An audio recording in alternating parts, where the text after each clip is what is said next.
العظیم اعوذ باللہ من الشیطان اللعین الرجیم بسم اللہ الرحمن الرحیم الحمدللہ رب العالمین والعاقبۃ للمتقین والجنۃ للمطیعین والنار للعاصین والصلاۃ والسلام علی اشرف الانبیاء والمرسلین مولانا وسیدنا ابی القاسم محمد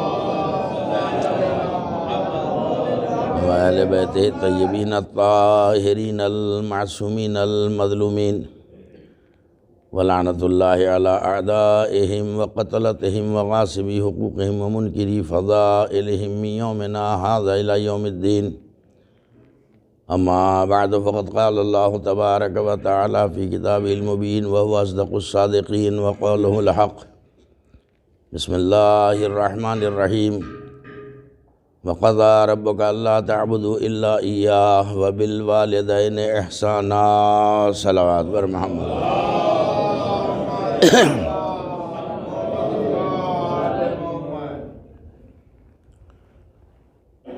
حضرات، ایک مرد مومن کے اصالِ ثواب کے لیے مجلس منعقد کی گئی ہے،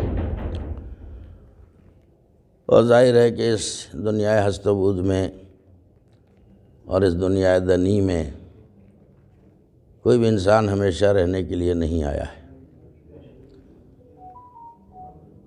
ہر شخص معبود حقیقی کی طرف سے ایک محدود زندگی اور ایک حیات مستعار لے کے آتا ہے، اور جب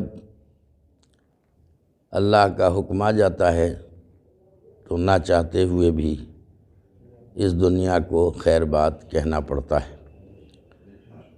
اور میں اکثر اپنے مجلسوں میں کہتا ہوں کہ جس نے بھی زندگی کی بہاریں دیکھی ہیں اسے ایک نہ ایک دن موت کی تلخیوں سے بھی دوچار ہونا پڑتا ہے۔ روزمرہ کا مشاہدہ ہے، آدم سے لے کے آج تک یہ سلسلہ جاری ہے، کوئی آ رہا ہے، کوئی جا رہا ہے، کوئی آ رہا ہے، کوئی جا رہا ہے۔ تو اب میں ابتدائی کلام میں عرض کروں، ترجمہ آیت کا میں بعد میں کروں گا، کہ ہر انسان کی زندگی کے سامنے تین سوالیہ نشان قائم ہوتے ہیں۔ نمبر ایک، انسان کا مبدأ سفر کیا ہے؟ نمبر دو، انسان کا مقصد سفر کیا ہے؟ نمبر تین، انسان کا منتہائے سفر کیا ہے؟ یعنی انسان کہاں سے آیا ہے؟ نمبر ایک۔ نمبر دو، کیوں آیا ہے؟ نمبر تین، کہاں جانا ہے؟ تو ہر انسان کا فرض ہے کہ ان تینوں سوالوں کے جوابات تلاش کرے، اور ان سوالوں کے جواب کا پتہ ہر جگہ نہیں ملے گا۔ ہاں، کوئی ایسی کتاب ہو جس کا دعویٰ ہو لا رتب ولا یابس الا فی کتاب مبین۔ کائنات کا کوئی خشک و تر ایسا نہیں ہے جو قرآن کریم میں نہ پایا جاتا ہو، تو ظاہر ہے ہمارے سوالوں کا جواب بھی اس قرآن کریم میں ہے۔ انسان میں تلاش و جستجو ہونی چاہیے۔ چنانچہ آپ دیکھیے انسان کہاں سے آیا اور انسان کو کہاں جانا ہے، درمیان میں آتا ہے مقصد سفر۔ کیوں آیا ہے انسان؟ تھوڑا سا سمٹ کے بیٹھیں، حال بڑا ہے، مجمع کم ہے، تو ذرا مجھ سے قریب ہو جائیں۔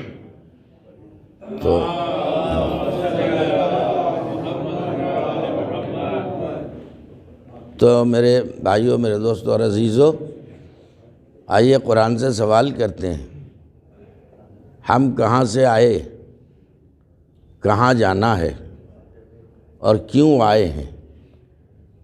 تو قرآن نے آواز دی، وَبَشِّرِ الصَّابِرِينَ الَّذِينَ إِذَا أَصَابَتْهُمْ مُصِيبَةٌ قَالُوا إِنَّا لِلَّهِ وَإِنَّا إِلَيْهِ رَاجِعُونَ۔ کچھ باتیں اشارے سے سمجھ لیں آپ، کہ میرے حبیب بشارت دے دیجئے ان صبر کرنے والوں کو کہ جن پر جب بھی کوئی چھوٹی بڑی مصیبت پڑتی ہے تو حالات سے گھبراتے نہیں ہیں، خندہ پیشانی سے اعلان کرتے ہیں اِنَّا لِلَّهِ، ہم اللہ کے لیے ہیں۔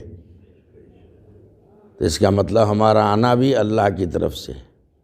وَإِنَّا إِلَيْهِ رَاجِعُونَ، اور اسی اللہ کی طرف ہم پلٹ کے جانے والے ہیں۔ یہ ہوا منتہا سفر۔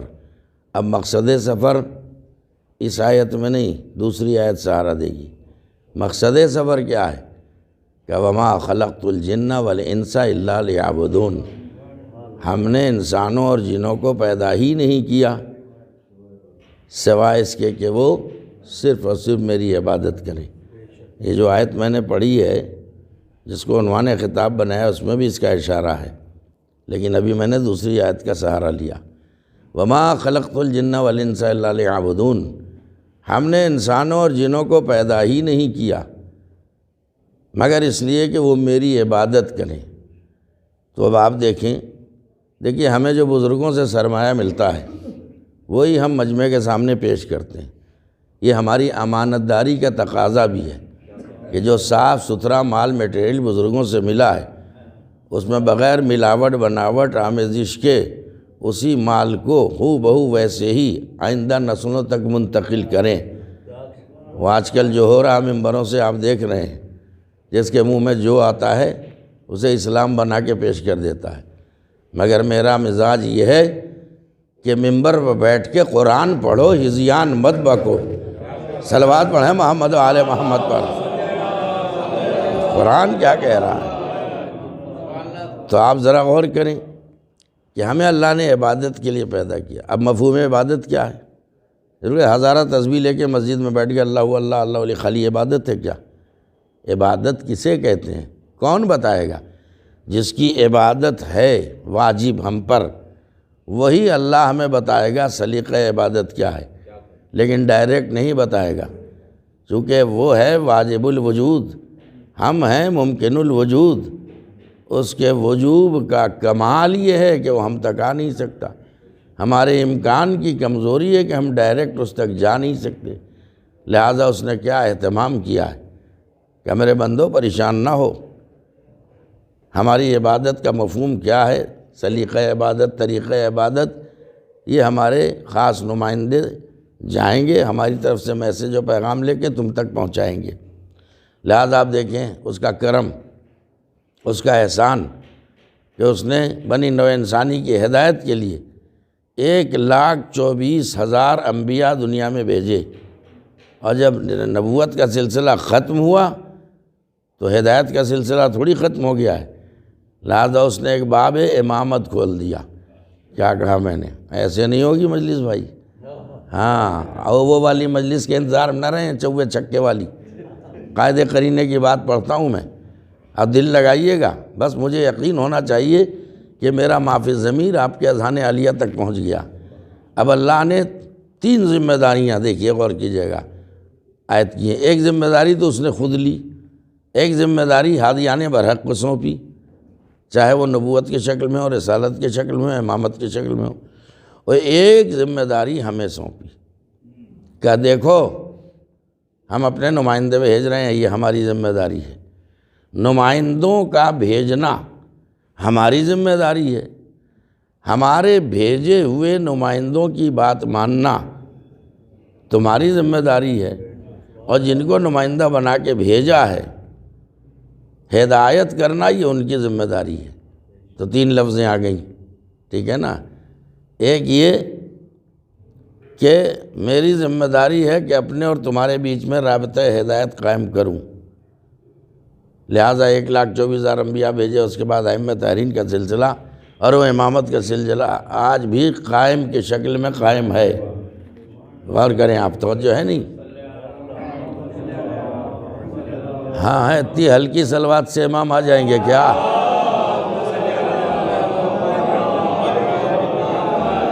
دل لگائیے گا، بھول گئے شاید مجھے آپ لوگ، بہت دنوں بعد آیا ہوں میں، ہاں علی گڑھ والوں نے بھلا دیا مجھے، ایسا سوچتے ہیں کہ میرے پاس میٹر ختم ہو گیا، ایسا سوچتے ہیں کہ مجھے اب مجلس پڑھنی نہیں آتی۔ نہیں، 200-250 مجلسیں پڑھواؤ تب پتہ چلے گا کہ کون کتنے پانی میں ہے۔ کچھ کہہ رہا ہوں میں، سب پڑھے لکھے حضرات ہیں میرے سامنے، مجھے یقین ہے مجھے زیادہ محنت نہیں کرنی پڑے گی، لیکن بات کی قیمت ہوتی ہے، چیخ پکار کی قیمت نہیں ہوتی۔ اب جو بات پیش کر رہا ہوں، اللہ نے 2 ذمہ داریاں، ایک اپنے نمائندوں کو دی اور ایک ہمیں دی، اور ایک تیسری ذمہ داری وہ اپنی لے لی اس نے کہ میں بھیجتا جاؤں گا۔ لیکن اس نے ہم پر کیا واجب قرار دیا کہ ہمارے جو ہادیان برحق ہے ان پہ واجب ہے کہ تمہاری ہدایت کریں، اور تم پر واجب ہے کہ تم ان کی اطاعت کرو۔ کیا کہا میں نے؟ لیکن یاد رکھو، باتیں ماننا مگر ہمارے بھیجے ہوں کی ماننا۔ لیکن انسان بھی اتنا ضدی ٹھہرا کہ اس نے بھی طے کر دیا اور اپنے عمل سے اعلان کر دیا کہ اللہ ہم تیرے بھیجے ہوئے کی نہیں مانیں گے، ہم تو جب مانیں گے اپنے بھیجے کی مانیں گے۔ ارے کچھ کہہ رہا ہوں میں تو یاد رکھنا میرے دوستو اور عزیزو، جب تک انسان اللہ کے بھیجے ہوئے کی مانتا ہے، صراط مستقیم پہ ڈٹا رہتا ہے، اور جب انسان اپنے بھیجے کی چلاتا ہے تو راہ ہدایت سے ہٹ جاتا ہے۔ اب کتنے راہ ہدایت سے ہٹ گئے، مجھے کیوں بلوا رہے ہیں آپ کو تو پتہ ہے نا۔ لہذا ہماری ذمہ داری ہے کہ جس کو اللہ نے ہادی بنا کے بھیجا اس کی ہم اطاعت کریں، اور ان کی ذمہ داری کہ وہ ہماری ہدایت کریں۔ صلوات پڑھیں محمد آل محمد۔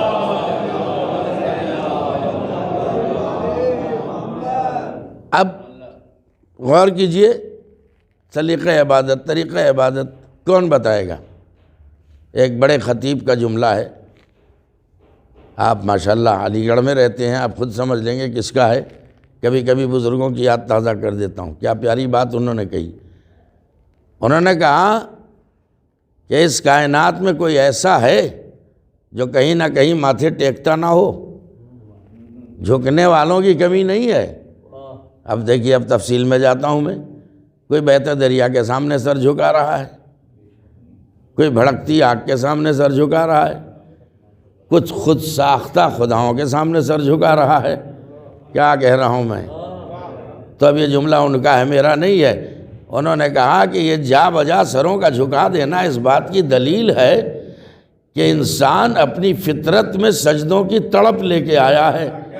کیا کہہ رہا ہوں میں؟ اپنے جو ہے اپنی فطرت میں سجدوں کی تڑپ لے کے آیا ہے، لیکن اسے یہ پتہ نہیں ہے کہ کہاں سر جھکانا چاہیے، کہاں نہیں جھکانا چاہیے، لہذا جہاں چاہتا ہے ماتھا ٹیک دیتا ہے۔ صلوات پڑھیں محمد و آل محمد پر۔ آپ خوش قسمت ہیں، اپنی خوش نصیبی پر بھی درود پڑھیے گا کہ آپ کو اللہ نے مکتب اہل بیت میں پیدا کیا، تو آپ مقام سجدہ پہچانتے ہیں۔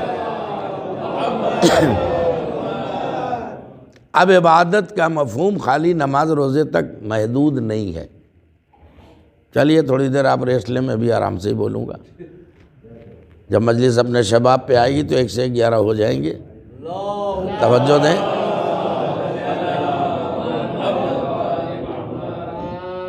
تو اب عبادت، مفہوم عبادت کون بتائے؟ عبادت کسے کہتے ہیں؟ جب تک ان ہستیوں سے رابطہ مضبوط نہ ہو جو مقام سجدہ بتانے آئے، سلیقہ عبادت بتانے آئے، مفہوم عبادت سمجھانے آئے، اس وقت تک حق عبادت کو ادا کر سکتا ہے کیا؟ نہیں کر سکتا۔ دیکھیے مجلس کو طول نہ ہو جائے، مجھے اذان سے پہلے ختم کرنا۔ مولا کائنات بتائیں گے کہ اصل عبادت کیا ہے۔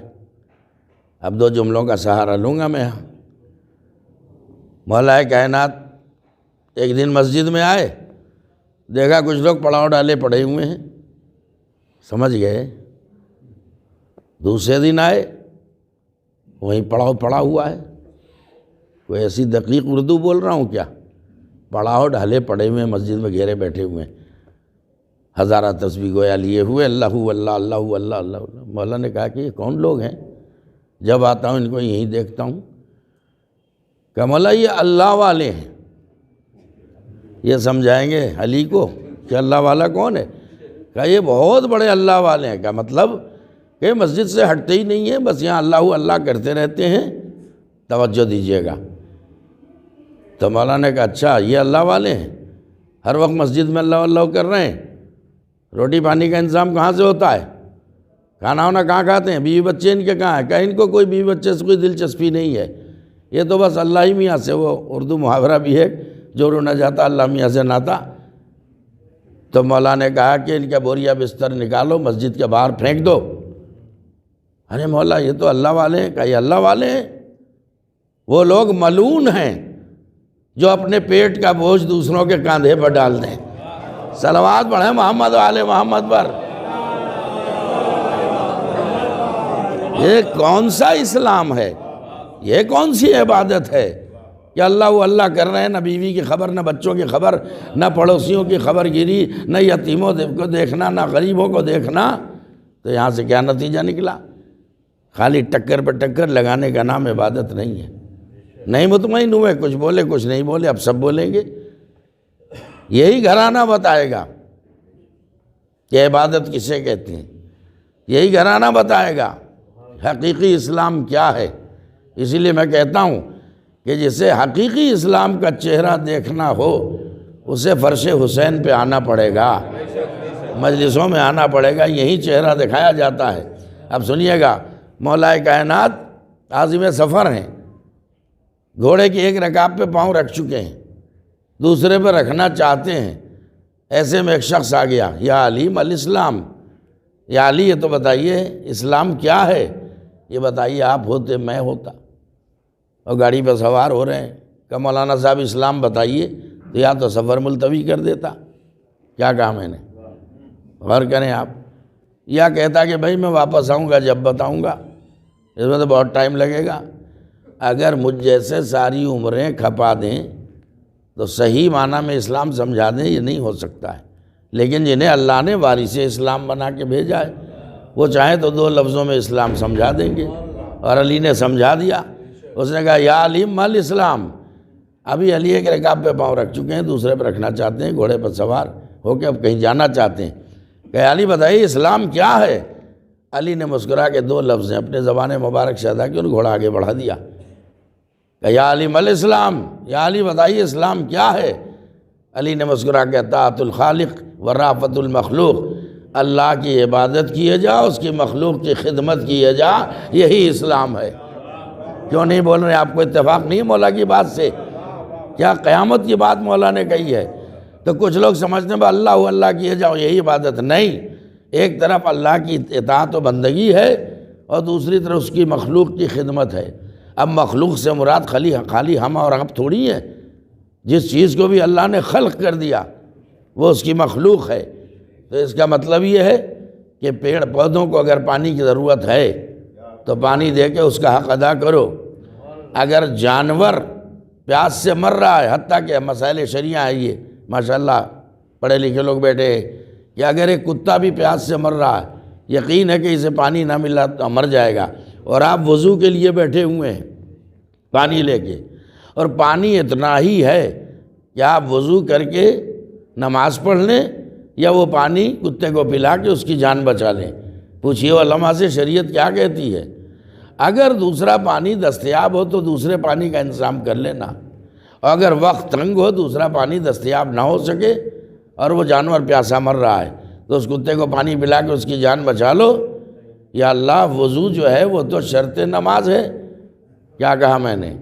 تو پھر نماز کیسے پڑھیں؟ کہ وضو کی جگہ تیمم کر لو، ہم تمہیں وہی ثواب دیں گے جو وضو والی نماز کا ہوتا ہے۔ صلوات بھیجیں محمد و آل محمد پر۔ یہ ہے اسلام۔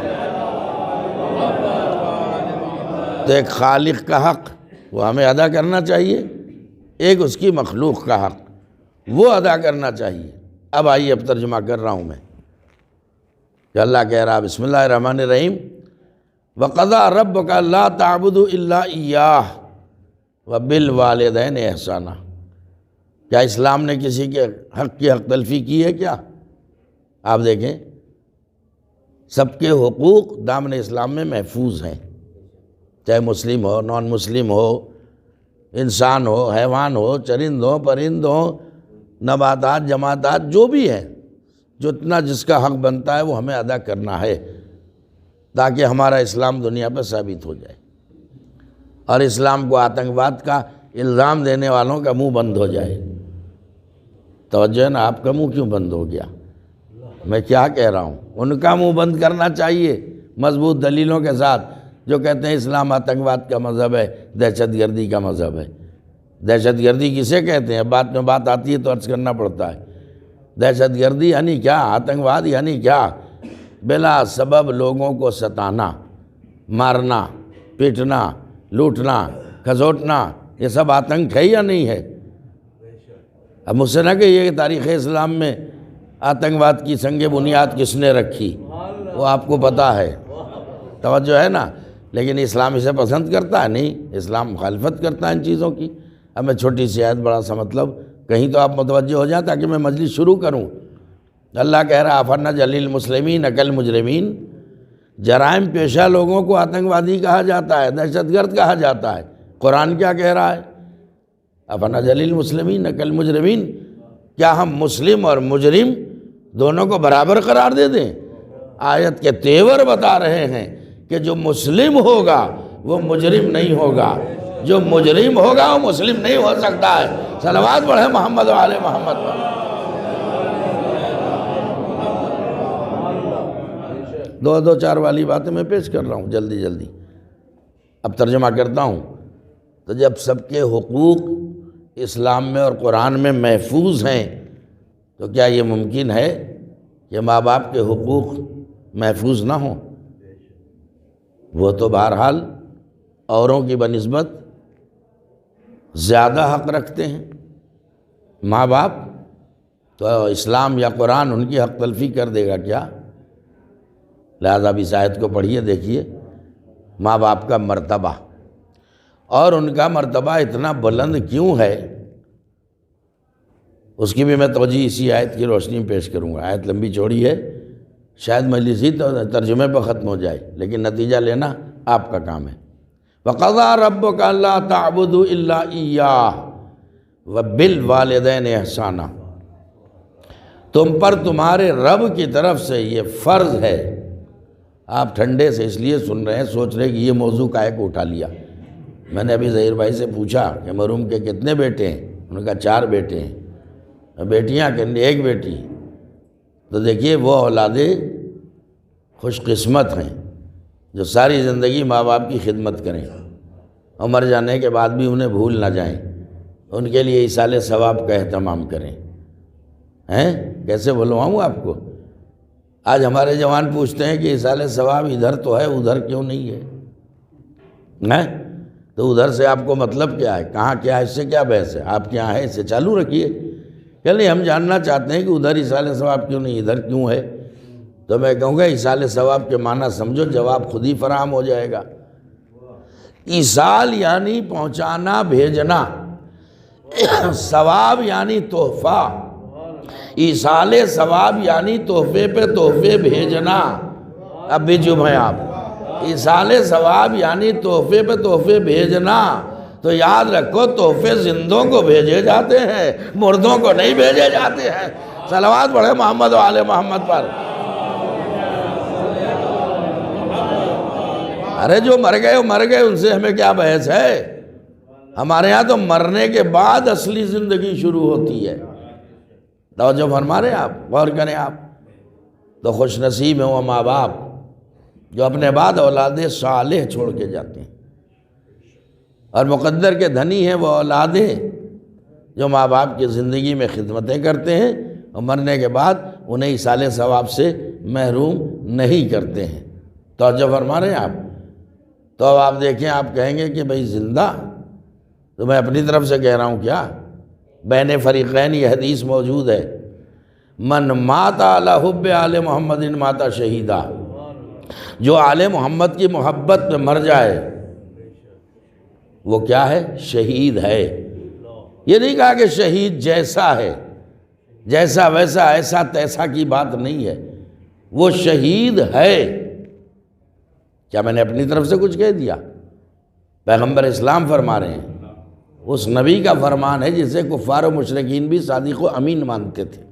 اس نبی نے کہا جو اہل بیت کی محبت تو مر جائے۔ میں یہاں ایک جملہ دیا کرتا ہوں، میں آپ کو بھی دے دوں کہ شرط ہے من ماتا، من عاشا نہیں کہا گیا، عاشا نہیں جو زندگی گزارے محبت اہل بیت پہ نہیں کہا گیا، من ماتا جو اہل بیت کی محبت پہ مرتا ہے وہ شہید ہے۔ اس کا مطلب یہ ہے کہ آل محمد کی محبت میں جینا کمال نہیں ہے، ان کی محبت میں مر جانا کمال ہے۔ صلوات پڑھیے محمد و آل محمد۔ جینا کمال نہیں، ان کی محبت میں مر جانا کمال ہے۔ اب ہر آدمی کہے گا کہ بھائی یہ بستر پہ لیٹے لیٹے مر گئے، یہ شہید کیسے ہیں؟ تو مجھ سے کیوں پوچھ رہے ہو؟ اس رسول سے پوچھو جس کا کلمہ پڑھتے ہو، کیوں کہا شہید؟ اس کی وجہ کیا ہے؟ کہ دیکھیے وہ میدان والا شہید اور بستر والا شہید، ان میں تو بڑا فرق ہے۔ وہ میدان میں گئے، تلوار چلائی، زخم لگائے، زخم کھائے، خون بہا دیا، اپنا سب کچھ قربان کر دیا، جان قربان کر دی، تب جا کے شہادت کا درجہ ملا۔ اور یہ بستر پہ لیٹے لیٹے مر گئے تو شہید کیسے ہو گئے؟ تو میں کہوں گا آپ سمجھے نہیں، توجہ دیجیے گا آپ۔ شہادت کے لیے سب سنیے گا، سبیل شرط ہے۔ دیکھیے پڑھے لکھے ہیں، بڑی توقع امید سے مجلس پڑھتا ہوں میں یہاں۔ سبیل کی شرط ہے، لا تحسبن الذین قتلوا فی سبیل اللہ، فی سبیل اللہ، جسے معرفت سبیل ہی نہ ہو، جلدی سے جملہ دے دوں، جسے سبیل کی معرفت نہ ہو وہ قتل ہو کے بھی مردہ ہے، اور جو سبیل معرفت پہ مر جائے وہ مر کے بھی زندہ ہے۔ نہیں پہنچے آپ، مجلس کو طول ہو جائے گا میرے بھائی، آپ غور کریں۔ اب وہ سبیل کا عرفان ہی نہ ہو کسی کو، تو اس کا مطلب ہے کہ ہر مقتول شہید نہیں اور ہر مرنے والا مردہ نہیں ہے۔ میں اقوال کی روشنی میں، قرآن و حدیث کی روشنی میں بول رہا ہوں، ذرا سی توجہ دے دیجیے گا۔ اب آپ کتابیں ماشاءاللہ پڑھتے ہیں، علماء کی تحریروں سے استفادہ کرتے ہیں، ہم تو تذکر دے رہے ہیں آپ کو کہ ایک جنگ ہے، اور اس جنگ میں کبھی ادھر کا کوئی مرا، کبھی ادھر کا بھی مارا گیا۔ تو ایک صحابی نے آ کے رسول اسلام سے کہا، یا رسول اللہ آپ کا فلاں صحابی شہید ہو گیا۔ نہ بولیں گے ضرور، شہید ہو گیا، خاموش ہو جا، بل ہوا مقتول، وہ مقتول ہے، شہید نہیں ہے۔ ارے اللہ کے رسول، وہ تو آپ کی طرف سے آپ کی فوج میں آپ کے لشکر میں تھا، آپ کہہ رہے مقتول ہے، شہید نہیں ہے؟ کہ جو میری نگاہیں دیکھ رہی ہو تو نے نہیں دیکھا۔ توجہ دیں آپ، یا رسول اللہ کیا آپ نے دیکھا؟ کہہ رہے ہم تو نیتوں کو بھی بھانپ لیتے ہیں، میری نگاہ اس کی نیت پہ تھی۔ اس کے مقابلے میں جو ادھر سے پہلوان آیا وہ ایک موٹے تازہ اور فربا گدھے پر سوار تھا، اس کی نگاہ اس موٹے تازے گدھے پر ٹک گئی کہ اگر اسے ماننے میں کامیاب ہو گیا تو گدھا میرے ہاتھ آ جائے گا، مال غنیمت میں مل جائے گا۔ تو اب سنیں نبی کا جملہ ہے، یہاں تو بولیں آپ، کہا جو بل ہوا مقتول، وہ مقتول ہے، شہید نہیں ہے۔ یا رسول اللہ کیوں مقتول ہے اور شہید نہیں ہے؟ کہ ہوا قتل فی سبیل الحمار لا فی سبیل اللہ، ارے وہ تو گدھے کی راہ میں مارا گیا ہے، اللہ کی راہ میں نہیں مارا گیا ہے۔ صلوات پڑھیں محمد و آل محمد پر۔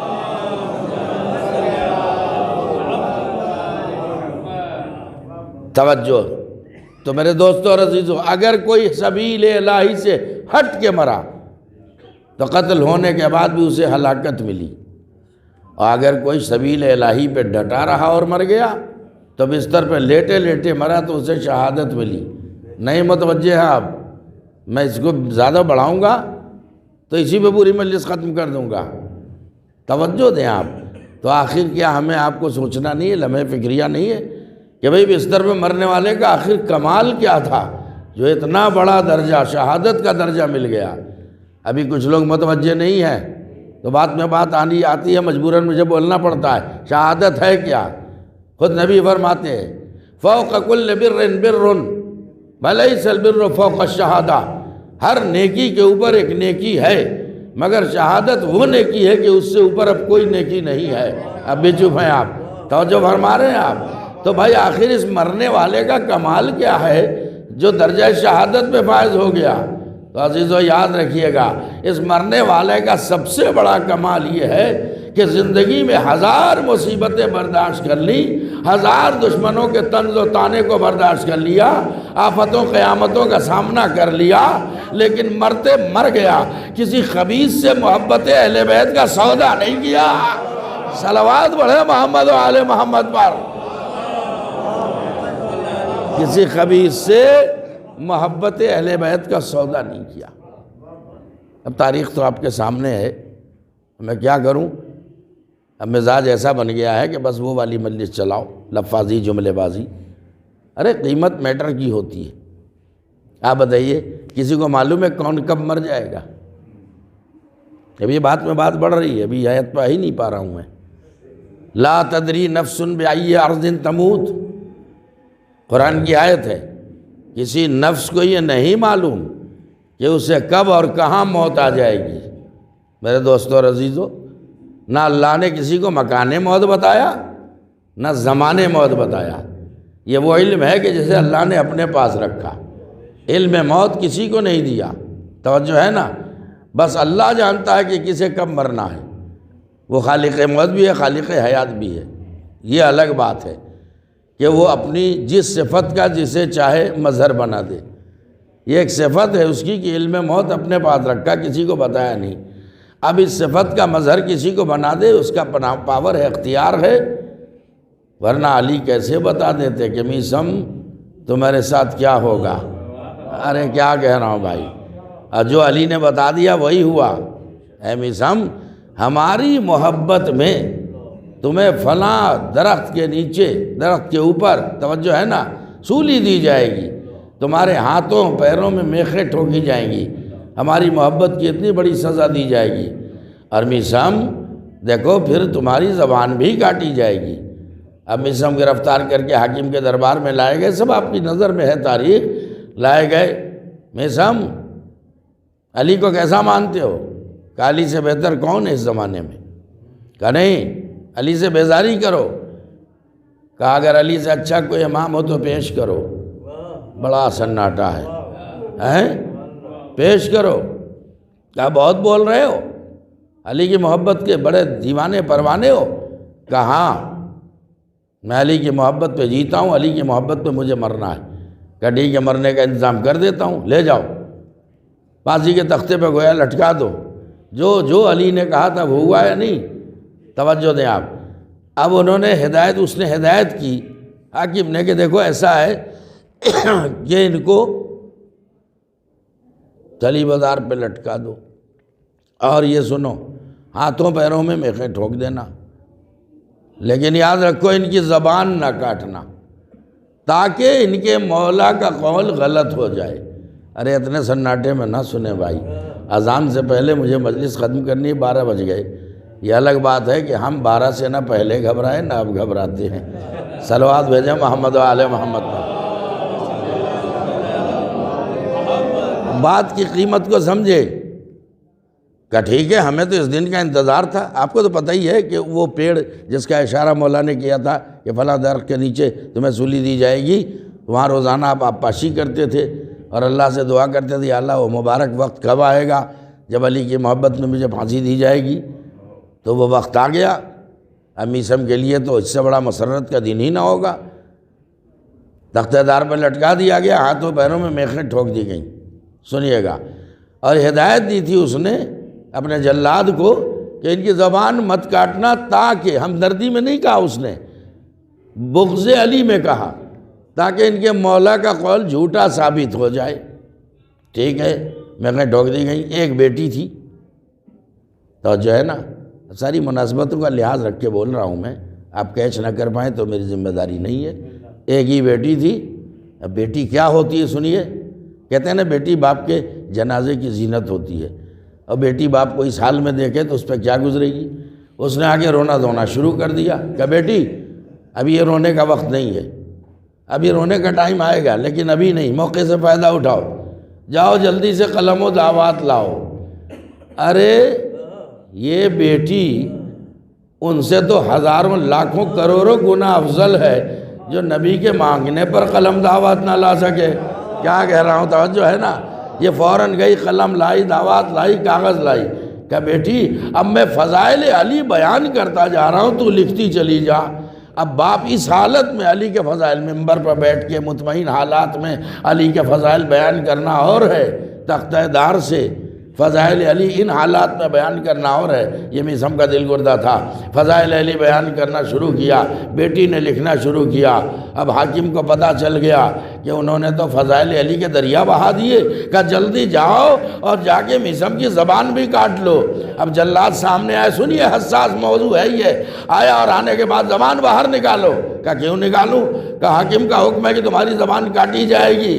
کہا سن لو، زبان کاٹنے سے پہلے اپنے حاکم کو ایک پیغام دے دینا، جا کے کہہ دینا کہ تو جھوٹا، تیرا باپ جھوٹا، تیرا دادا جھوٹا، تیرا مذہب جھوٹا، تیرا دین جھوٹا، میں سچا، میرا مولا سچا، میرے مولا کا دین سچا۔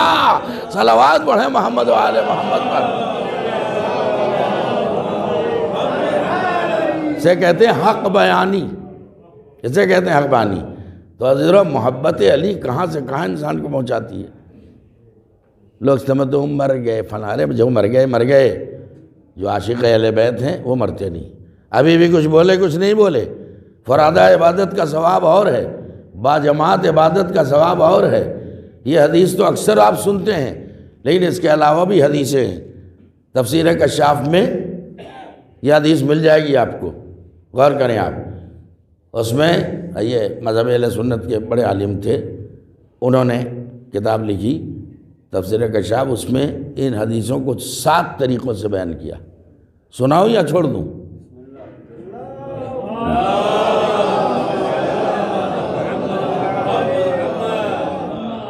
اب لیجئے گا نتیجہ۔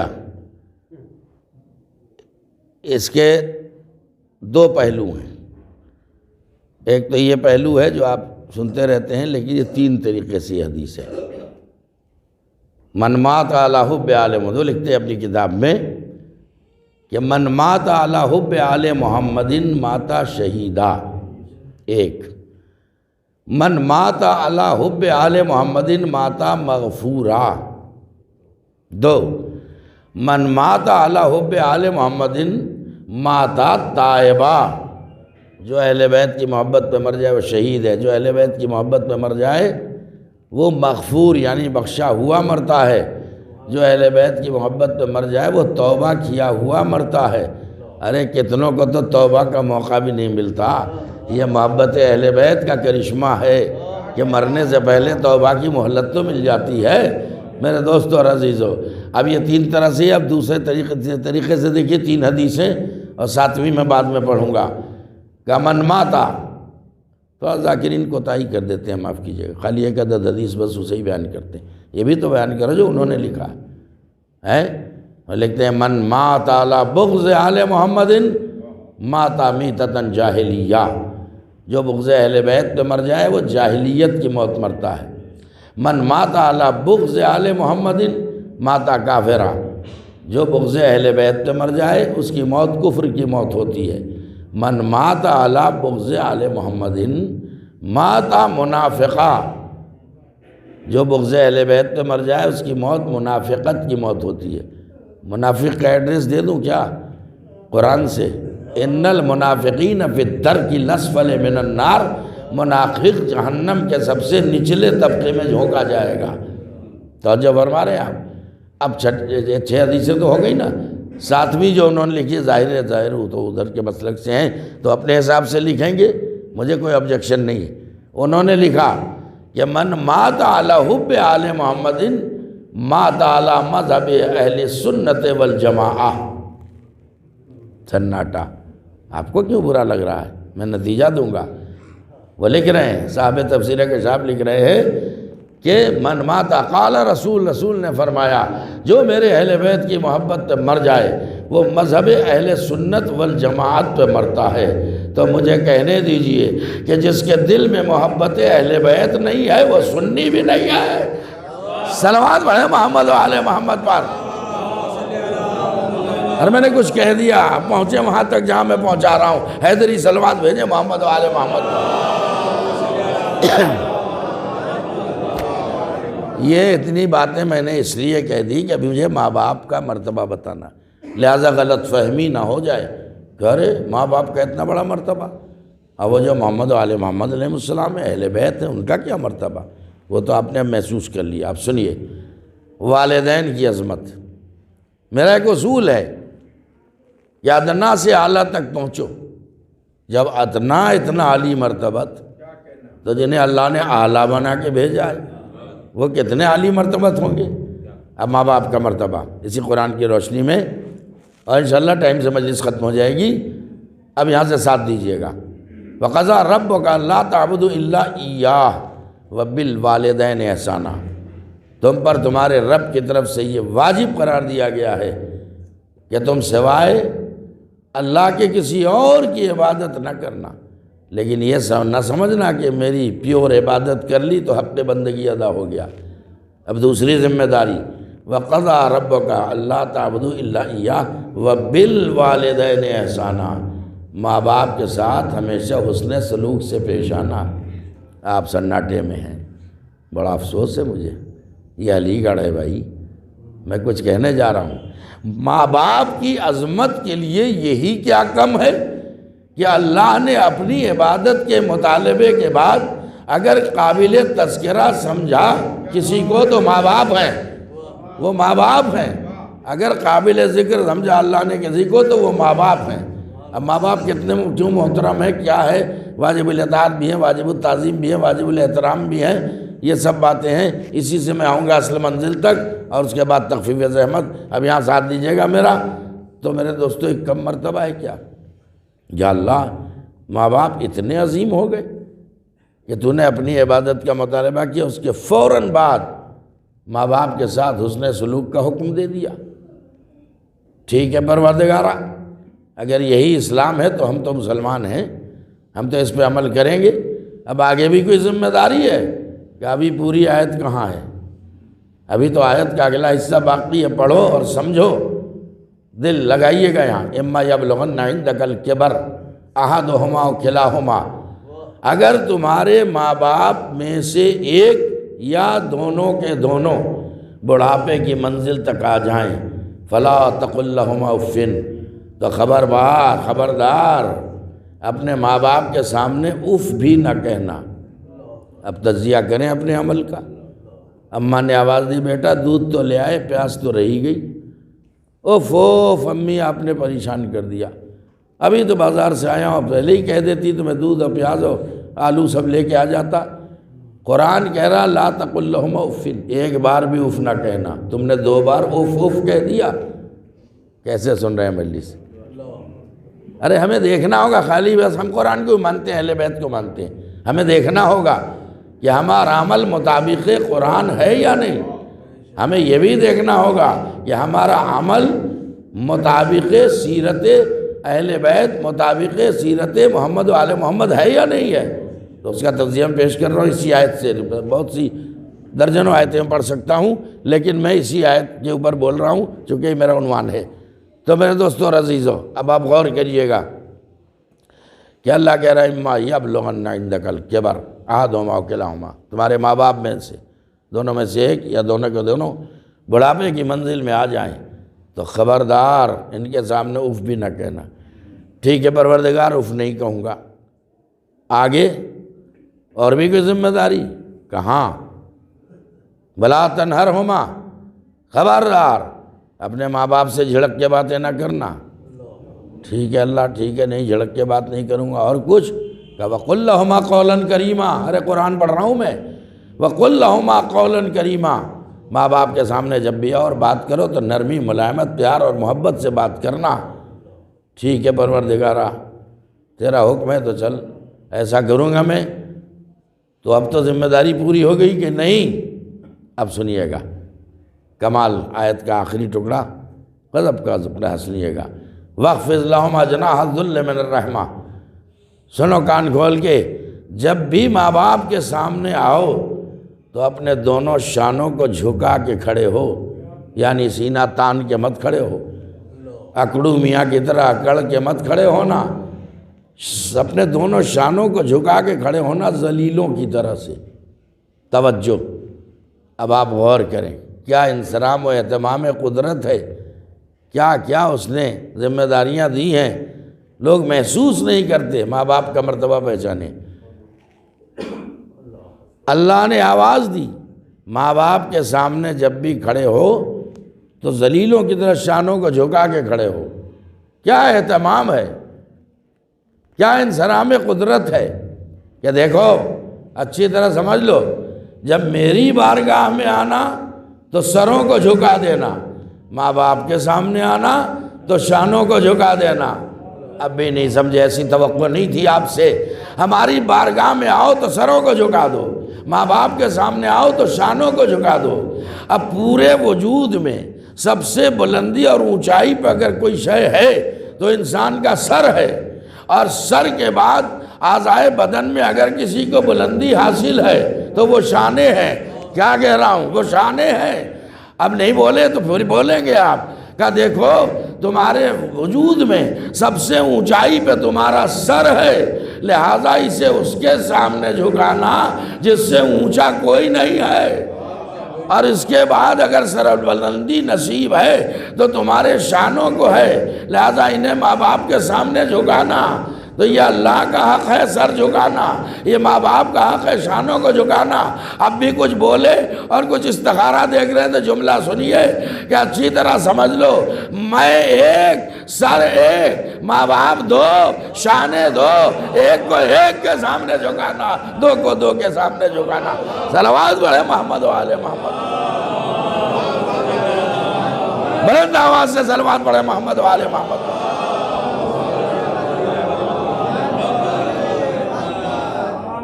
ایک سوال، اس کا جواب، یا اللہ یہ ماں باپ اتنے محترم کیوں ہو گئے؟ واجب التعظیم بھی، واجب الاحترام بھی، واجب الاطاعت بھی۔ آخر وجہ کہ ابھی اور سمجھو، پھر روکتا ہوں بیان کو۔ اگر ویسے بول دیتے جیسے توقع تھی تب یہ جملہ نہ دیتا میں۔ یا اللہ کیا ذمہ داری ختم ہو گئی؟ کہ نہیں، ابھی ایک ذمہ داری اور بہت اہم ذمہ داری ہے۔ اس ذمہ داری کو ماں باپ کی زندگی میں بھی پورے کرنا اور مرنے کے بعد بھی۔ یا اللہ اب کیا ہے آیت کا اگلا حصہ؟ میں تو قرآن پڑھ رہا ہوں آپ کے سامنے، اگلا حصہ، وَقُلْ رَبِّ ارْحَمْهُمَا كَمَا رَبَّيَانِي صَغِيرًا۔ میری بارگاہ میں اپنے ماں باپ کے لیے اس طرح دعا کرو، رَبِّ ارْحَمْهُمَا كَمَا رَبَّيَانِي صَغِيرًا، پروردگارہ تو ان دونوں پر ویسے ہی رحمت نازل فرما جیسے انہوں نے بچپن میں مجھے پالا۔ اب یہاں ایک لمحہ فکریہ دوں گا، ہوما ضمیر ہے جو دو پہ دلالت کرتا ہے، رب ارحمہما، یا اللہ ان دونوں پر اسی طرح رحمت نازل فرما کہ جیسے کما رب، یعنی یہ بھی حسن اتفاق ہے، وہ رب حقیقی ہے، ماں باپ رب مجازی ہیں۔ اس نے اپنے لیے بھی لفظ رب استعمال کیا ہے، ماں باپ کے لیے لفظ رب یعنی سمجھیے نا استعمال کیا ہے، لیکن اس کا مطلب نہیں کہ اللہ سے ملا دیں۔ اللہ رب حقیقی ہے، ماں باپ رب مجازی ہیں۔ تو اپنی دعا میں اس طریقے سے ماں باپ کو یاد کرو، قل رب ارحمہما کما ربیانی صغیرا، کہو دعا کرو کہ اللہ ہمارے ماں باپ پر ویسے ہی رحمت نازل فرما جیسے بچپن میں انہوں نے ہمیں پالا۔ پتہ نہیں آپ کو آج کس سے پڑ گیا پالا؟ صلوات پڑھیں محمد و آل محمد پر۔ جیسے بچپن میں انہوں نے ہمیں پالا۔ اب یہ بتائیے، یہ جتنی بھی چھوٹی چھوٹی آیتیں ہیں متصل ہیں ایک دوسرے سے، ان آیتوں میں خطاب کس سے ہے؟ اب آپ بولیں، میں نہیں بولوں گا۔ خطاب کس سے ہے؟ ہم سے، آپ سے، سب سے نہیں ہے، نبی سے خطاب ہے۔ ساری زمینیں واحد مذکر کی استعمال ہوئی ہیں، نبی سے خطاب ہے، چونکہ نبی ہمارے لیے نمونہ عمل اور آئیڈیل بنا کے بھیجے گئے ہیں، لہٰذا خطاب خاص ہے، حکم عام ہے۔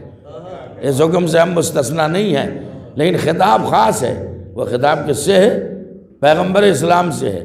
ابھی آخری آیت کا ترجمہ کیجئے، میرے حبیب تم اس طرح دعا کیا کرو، رب ارحمہما کما ربیانی صغیرا، رب ارحمہما کما ربیانی صغیرا، یا اللہ تو ان دونوں پر، جب تک چپ رہیں گے یہی بولوں گا، تو ان دونوں پر اسی طرح رحمت نازل فرما جیسے انہوں نے بچپن میں ہمیں پالا۔ پورے عالم اسلام سے میرا سوال ہے، ولادت سے پہلے نبی کے باپ کا انتقال ہو گیا، ولادت کے چند سال بعد ماں کا انتقال ہو گیا، تو آخر وہ دونوں کون تھے جنہوں نے نبی کو پالا؟ اور حکم ہے کہ دعائے رحمت کرو، تو زمانہ سوچے کہ جن کے لیے نبی دعائے رحمت کرے وہی اگر کافر ہیں تو مسلمان کسے کہا جائے؟ صلوات پڑھیے محمد و آل محمد پر۔ وہی کافر ہے تو مسلمان کسے کہا جائے؟ بس میں نے ابھی کہا تھا کہ ایک سوال، اس کا جواب زحمت تمام۔ اللہ اکبر، کیا مرتبہ ہے ماں باپ کا! ارے جو ماں باپ کے مرتبے کو نہ پہچانے وہ روحانی ماں باپ کے مرتبے کو کیا پہچانے گا؟ کچھ کہا میں نے، اب اسی آیت سے استفادہ کر رہا ہوں میں تاکہ ادنا سے اعلیٰ تک پہنچ جائیں اور تخفیف زحمت۔ غور کیجیے، ایک سوال، یا اللہ آخر یہ ماں باپ اتنے عظیم کیوں ہو گئے؟ اب ذرا سا میں اپنا لب و لہجہ اختیار کروں گا، اس سے نتیجہ آپ لیجئے گا بات کہاں تک پہنچا دی میں نے۔ یا اللہ ان میں ہمیں فرق کیا ہے؟ جیسے ہماری 2 آنکھیں ایسے ان کی 2 آنکھیں، جیسے ہمارے 2 کان ان کے بھی 2 کان، ہمارے 2 ہاتھ ان کے بھی 2 ہاتھ، ہمارے 2 پیر ان کے بھی 2 پیر، تو ہم میں ان میں فرق کیا ہے؟ یہ تو بالکل دیکھنے میں ہم ہی جیسے ہیں، پھر یہ اتنے محترم کیوں ہو گئے؟ ارے پہنچ جانا چاہیے تھا۔ علی گڑھ کے سامعین بیٹھے ہیں میرے سامنے، پہنچ جائیے۔ میں نے کیا کہا؟ یا اللہ ہم کیوں ان کا احترام کریں، کیوں ان کی تعظیم کریں، کیوں ان کی اطاعت ہم پہ واجب قرار دے دی؟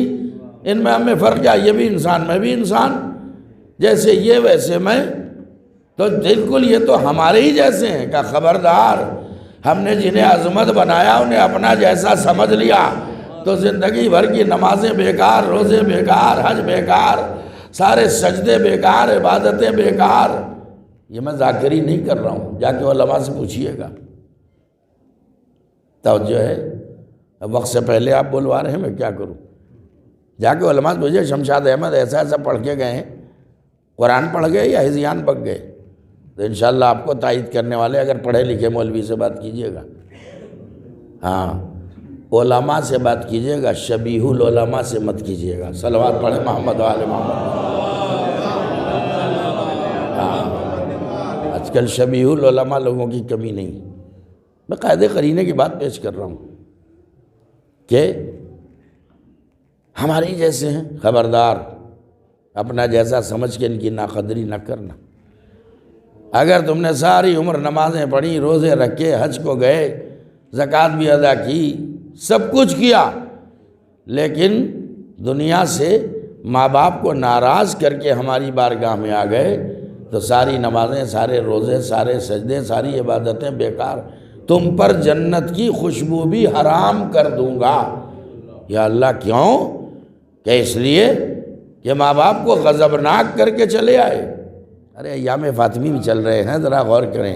تم نے اپنے ماں باپ کو غضبناک کر دیا، لہذا اب تم پر جنت کی خوشبو حرام ہے۔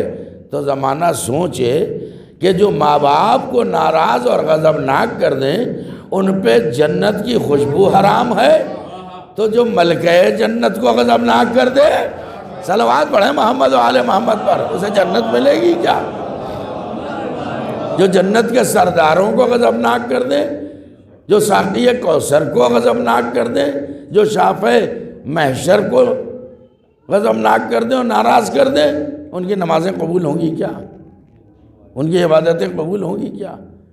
یا اللہ بس آج کی مجلس میں اتنا ہمیں بتا دے تاکہ لوگ ٹائم سے جائیں، نماز پڑھ لیں کہ آخر یہ ماں باپ اتنے محترم کیوں؟ ان کی تعظیم ہم پر واجب کیوں؟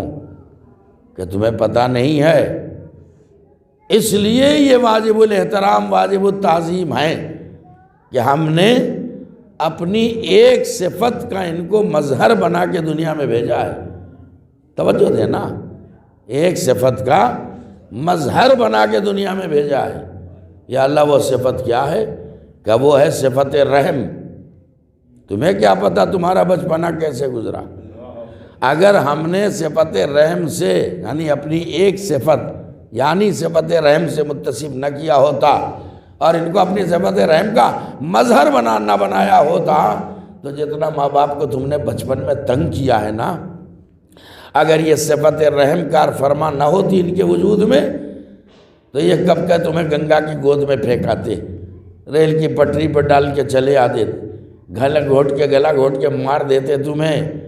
لیکن سنو، تمہیں کچھ خبر نہیں بچپنا کیسے گزرا، جب تم ماں باپ کو تنگ کرتے تھے ماں باپ کو، جب تم ماں باپ کو تنگ کرتے تھے، میری طرف متوجہ رہے، جب ماں باپ کو تنگ کرتے تھے تو غصے میں ان کا ہاتھ تو اٹھ جاتا تھا مگر میری رحمت آڑے آ جاتی تھی۔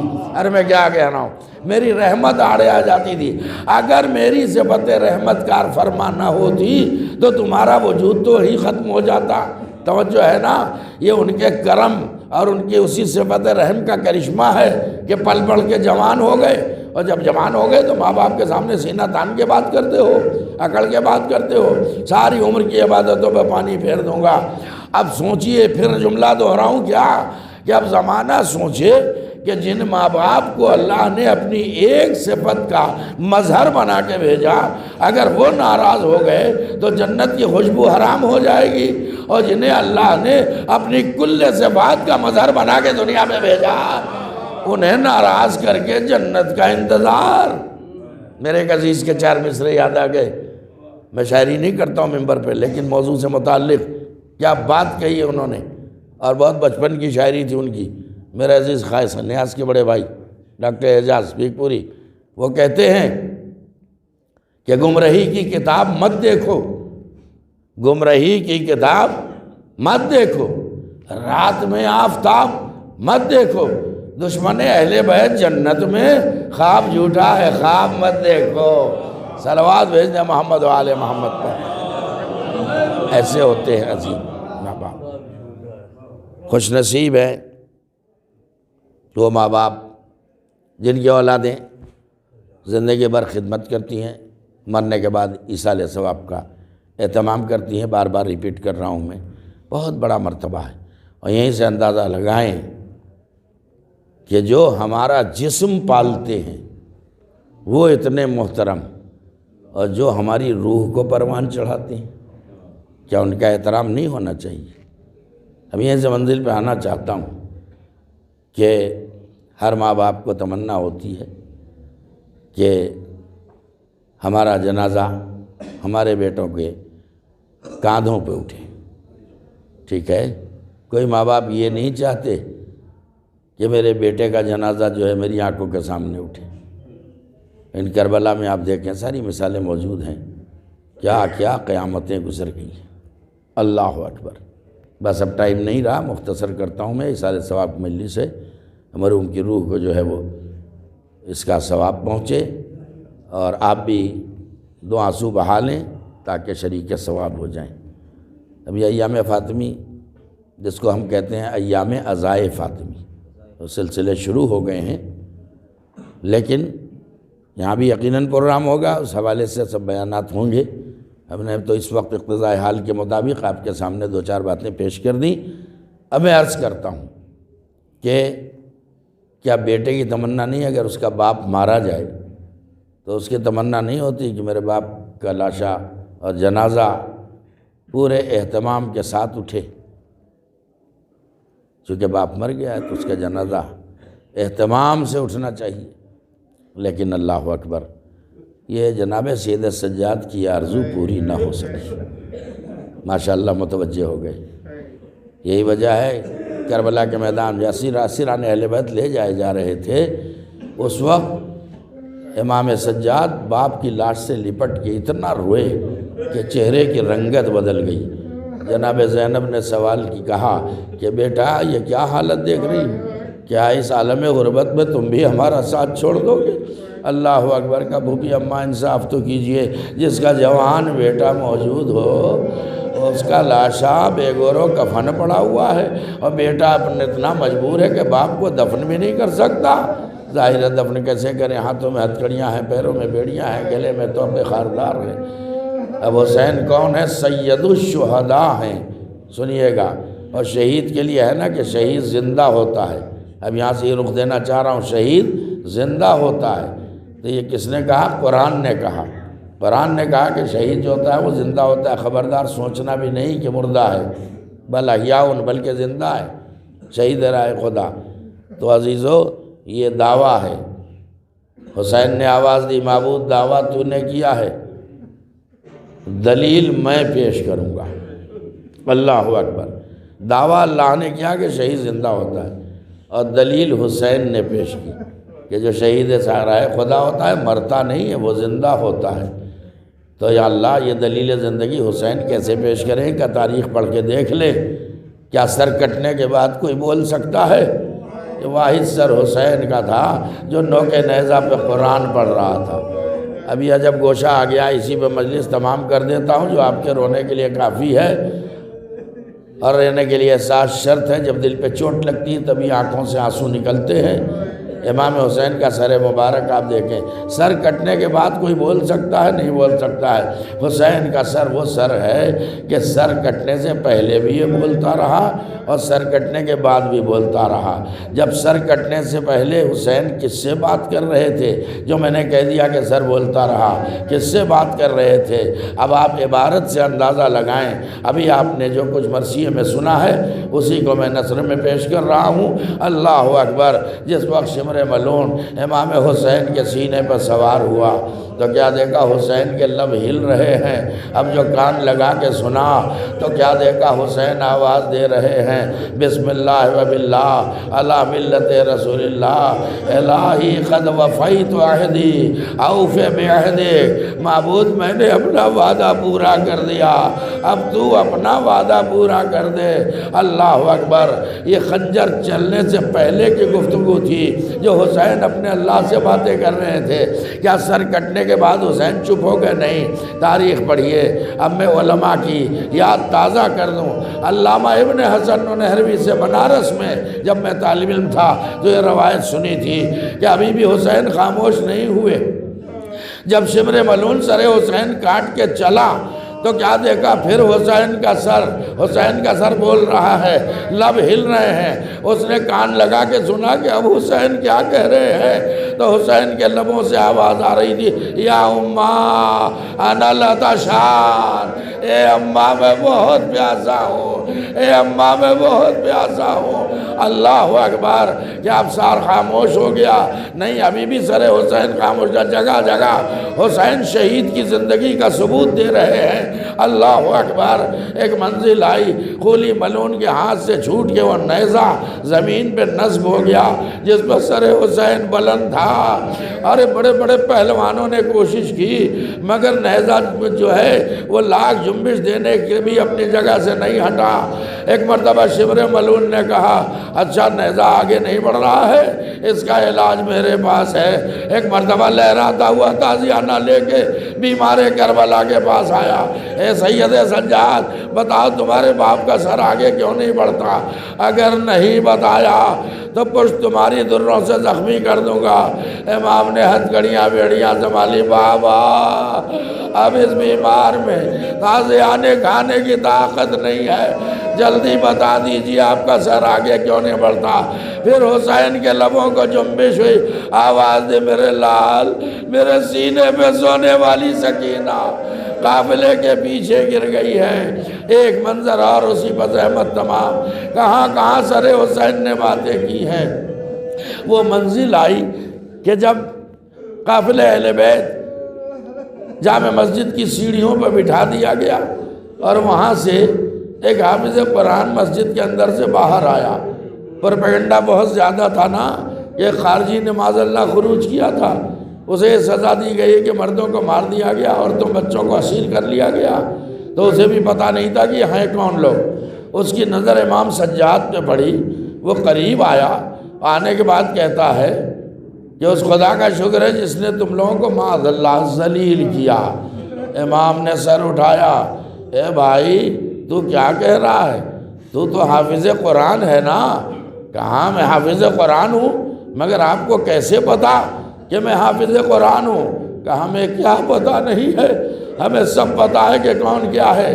اب تو اپنے ایمان کی قسم کھا کے بتا، اگر تو حافظ قرآن ہے تو یہ بتا دے قرآن میں آئے تطہیر پڑھی ہے؟ دیکھیے رونے کے لیے احساس شرط مجلس ختم ہو رہی ہے۔ کہاں پڑھی ہے؟ آئے مودت پڑھی ہے؟ کہاں پڑھی ہے؟